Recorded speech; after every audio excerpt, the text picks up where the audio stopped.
પાવાગઢ ને ચાંપાનેર એક સમય પર બહુ મોટું શહેર કહેવાતું રાજા રજવાડા સમય પર.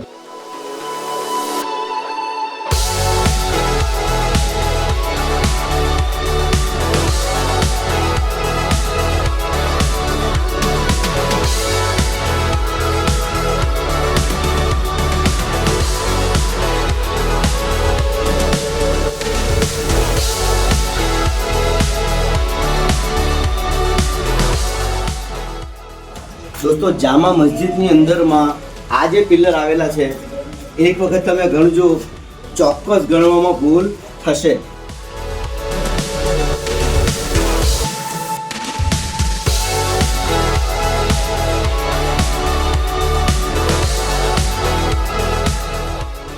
દોસ્તો, જામા મસ્જિદમાં આવશો તમે એટલે તમને ઠંડકનો એક અનેરો અહેસાસ થશે.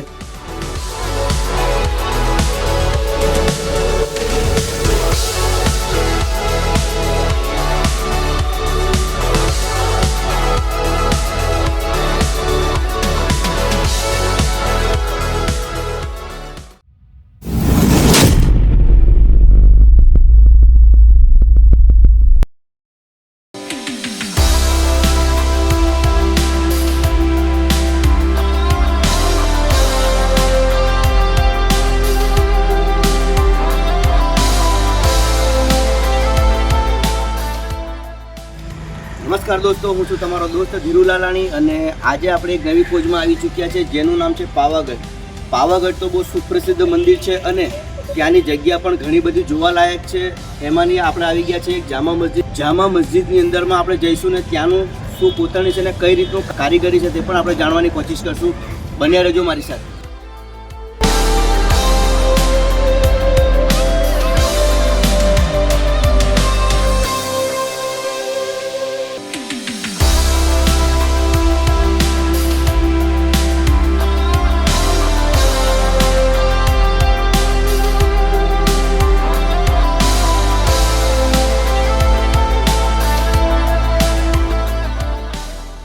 દોસ્તો, જામા મસ્જિદની અંદરમાં આ જે પિલ્લર આવેલા છે એક વખત તમે ગણજો, ચોક્કસ ગણવામાં ભૂલ થશે.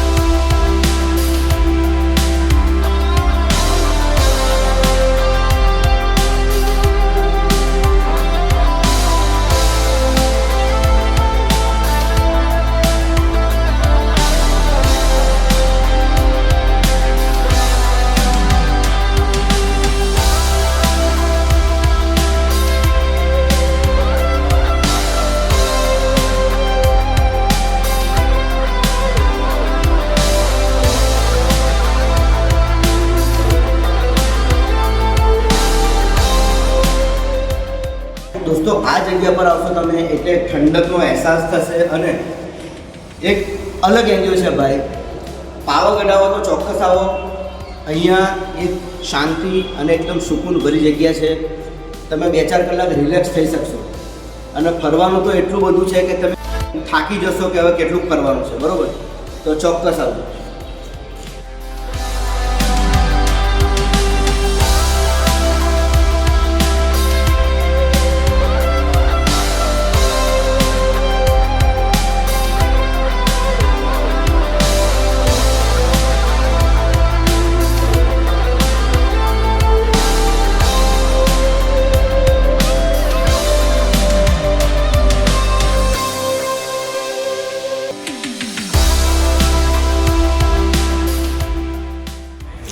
દોસ્તો, મારી પાછળ જે તમને બે દેખાય છે એ મિનાર કહેવાય.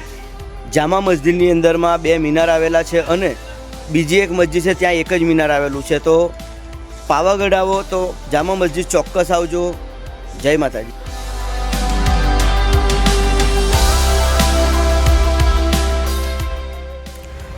દોસ્તો, જામા મસ્જિદની અંદરમાં એક વાવ પણ આવી છે, એ પણ હું તમને બતાવું.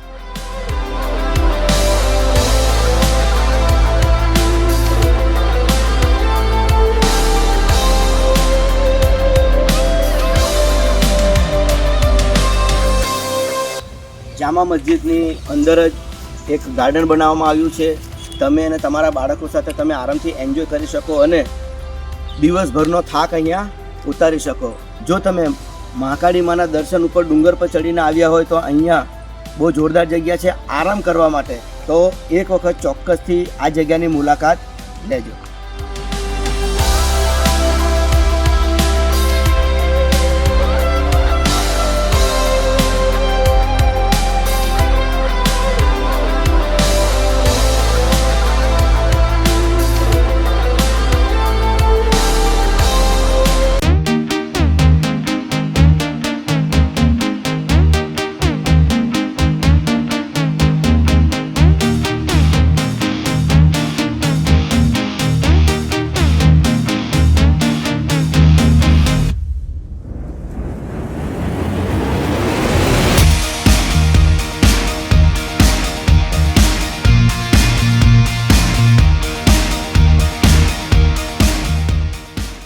દોસ્તો આપણે આવી ગયા છે શહેર કી મસ્જિદ.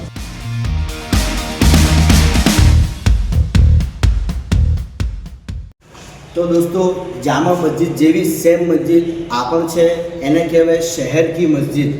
તો જેવી જામા મસ્જિદની અંદરમાં પિલ્લર ઊભા કરવામાં આવ્યા છે સિમેન્ટ વગર, રેતી વગર, ચૂના વગર, એ રીતે જ પથ્થરથી પથ્થર જોડીને આ મસ્જિદ પણ ઊભી કરવામાં આવી છે. પાવાગઢ આવશો તો તમે આ જગ્યા પણ વિઝિટ કરજો. પાવાગઢના ડુંગરથી બસ સ્ટેશનથી બિલકુલ નજીક છે એટલે એનું નામ પડ્યું શહેર કી મસ્જિદ. બરાબર. પાવાગઢને ચાંપાનેર એક સમય પર બહુ મોટું શહેર કહેવાતું રાજા રજવાડા સમય પર, એટલે આનું નામ પડ્યું છે એના પરથી શહેર કી મસ્જિદ. તો આવો એટલે ચોક્કસથી અહીંયા પણ એક વખત વિઝિટ કરજો.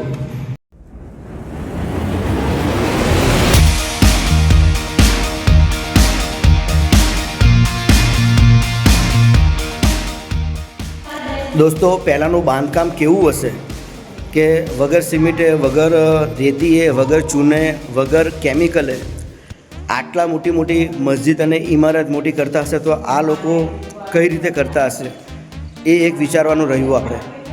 અને આની અંદર પથ્થરની ગોઠવણી પણ એ લોકો જ્યારે ઘુમ્મટ ઉપરનું બનાવે છે ને ત્યારે પથ્થરની કોતરણી, પથ્થર ગોઠવે એ રીતે ને કે એક પણ પથ્થર પડતો નથી.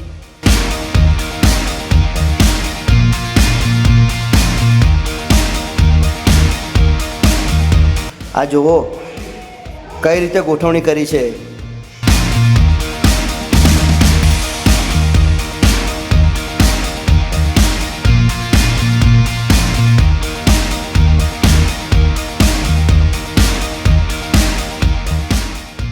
તો દોસ્તો આ હતી શહેરની મસ્જિદ.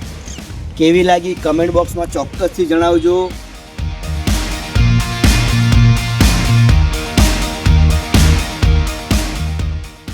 દોસ્તો રાજા રજવાડાના સમયની અંદરમાં આ બધા પૌરાણિક જગ્યા છે, એની ઠોસ કોઈ માહિતી છે નહીં આપણી પાસે. બાકી આ મસ્જિદે તમે આવી શકો છો અને મસ્ત એન્જોય કરી શકો છો. બરાબર. દોસ્તો આ જગ્યા જોઈને કંઈક ગાવાનું મન એવું થઈ જાય. ઇશ્ક છુપતા નહીં છુપાને સે, तेरा आशिक हूँ मैं जमाने से, तेरा आशिक हूँ मैं जमाने से, इश्क छुपता नहीं છુપાને સે. દોસ્તો આ સોંગ મને એટલા માટે યાદ આવ્યું કે એ સોંગમાં પણ આવો જ કંઈક મકબરો બતાવવામાં આવ્યો જ છે. બરાબર. જય માતાજી.